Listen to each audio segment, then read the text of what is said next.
We rose up to the challenge of physicality in this game with a bunch of young guys and Christian as a lone senior, and to out-rebound them by 4, and to not just get beaten up by them, and kind of, beat down and dominated just shows the growth of the team. And then awesome crowd, man. Students were awesome. Our great fans were out, and they were the difference. Obviously Brendan Adams, huge game. Book dropped 23 on him, and Christian's first half put us in a position to have control of the game. Loved how Josh battled Voigt, and much better job on him this time, and the defensive work that we put in on Cumberland I thought was outstanding, led by Christian and Brendan. But big win. It's a validation for all the efforts and what we're trying to build here, and just how damn competitive we've been to win a game like that, and to get the big stop there after we're expecting to get the ball. So. How good does it feel to finally come out of overtime with a win, which is your 4th on the season, and then to get that on a defensive stop as well, like you mentioned?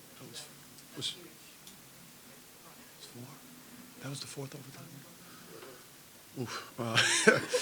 Lucky number 4.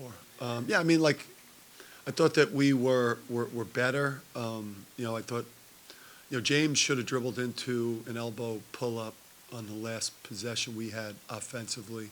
He just should have been a little, just more assertive, just going at a righty dribble there when we're up 1.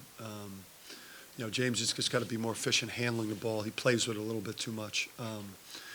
But you can win games just you execute down the stretch by getting stops. And today we got stops and won the game by playing great defense. And while you're still kind of working to become a better offensive team, and we got a long way to go there, you could win with rebounding and defense late too. So we needed one like that desperately to win a close game. And the last 6 minutes of the half, 16-2 spurt, it looked like they were on the verge of maybe throwing it open at that time. Did you tweak something there to kind of change the No, it's just Brendan Adams stepped up. We got a couple stops. I think he got a transition 3.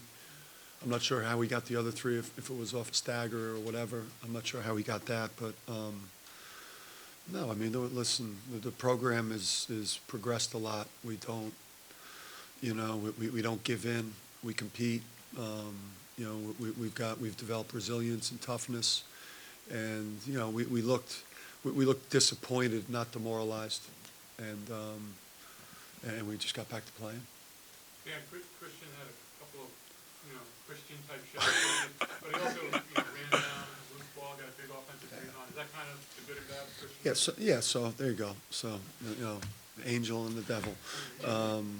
But I would say just the work that he did. Brendan also did some work on Cumberland too, defensively. But Christian's probably 80% of that on Cumberland. If you would have told me that he'd do that defensive job, had the first half he had, but then if the Christian did Vitalis a couple times in the second half there, but the good far outweighed the bad over the course of the game. Ken, this is like the 30th anniversary of the opening up of the Gamble. This sort of day that you remember the Gamble Williams life. Yeah, I mean, I saw Rod Sellers yesterday as we were finishing up practice, and I saw guys. I saw Scott Burrell sitting behind the bench. I know Coach was in the building. I didn't see him.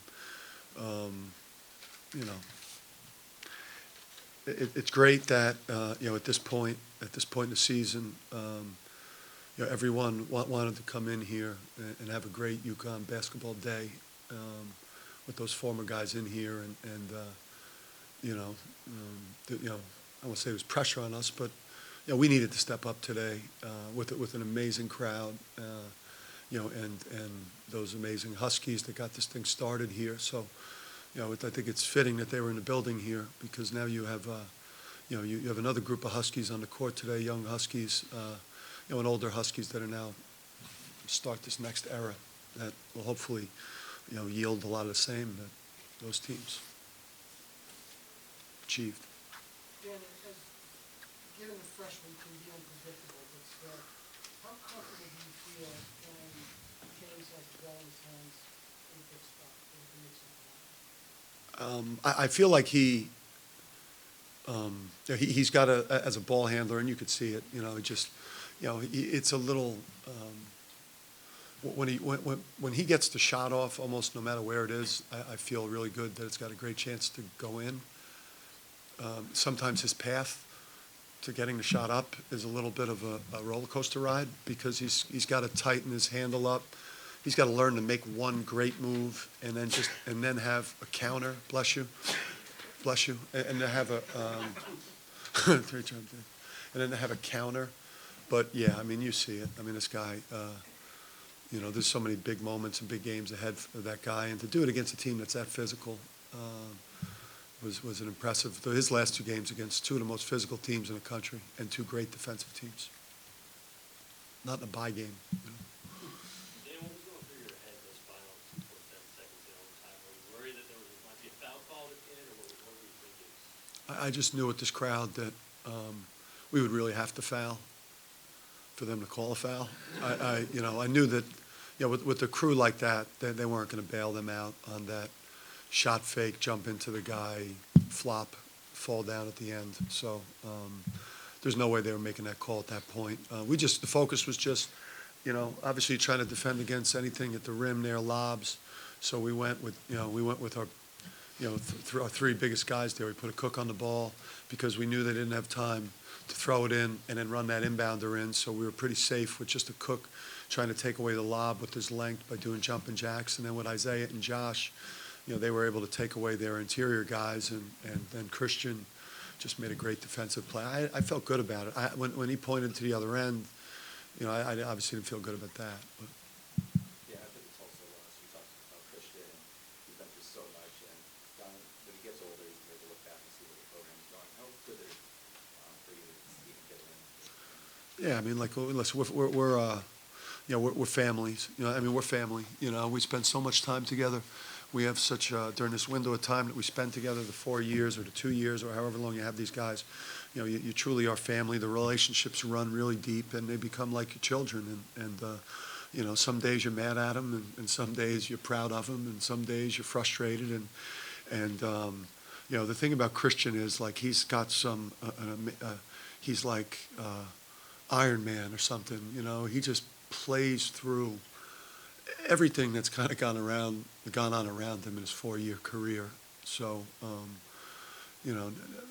now today it just gives him a chance in his senior year here now to say, like, we won 2 in a row, one on the road versus a team that was 8-1 or 7-1, whatever they were, and then we beat we beat the 2 hottest teams in the conference in back-to-back games. So, now Christian's getting a sniff of a season right now with the 8 games that we have left. We just wanted to try to put him in a position to have a season this year and to feel like he's playing for something late in the year. Yeah, this was a quick turnaround from road game and a big win. Could that have been a good thing as opposed to we getting a little bit crazy? Yeah, no, I mean, the way that the league sets up for the University of Connecticut, it's always, I like the 2 days in between. I don't always love, like, flying 4 hours from a place that's really, really far away in the Midwest, get in at 4 o'clock in the morning, get back to campus at 5, make sure these kids are at their 8 o'clock class. Just the whole travel part, and then with the noon game, these games get on top of you so quick, and it's had the last couple of years. It has a negative effect on the players' energy and in the preparation. I'm not sure how I got on that tangent. Is that because I'm going to SMU? We're going to do the same thing this week. So, I forgot the end of it, sorry. I hope that answered it though, man. But no, like, we want to get back on the court. We feel like we've made a lot of progress this year. It hasn't shown in our record, but I think you ask the people that we've played and who we have coming up on the schedule, when they put on their film, they know what it is. Dan, you alluded to it yesterday, but this one was just too much for safety. You did it 2 minutes. Yeah, he was, you know, I just gave him a chance there to see what he looked like, and he was, in a game like that, he had no chance today. Did you know right away that you guys were gonna respond to the physicality, unlike the last time that they were gonna have taken it up a notch, they're gonna match them physically? Yeah, I mean, during that week, there's always things that go on within a program, you know, just from a culture standpoint, a focus standpoint. We've only had bad focus, you know, for just a couple of games this year in terms of just not having the organization and the program dialed in and locked in, because we were doing things to cause the group to be distracted.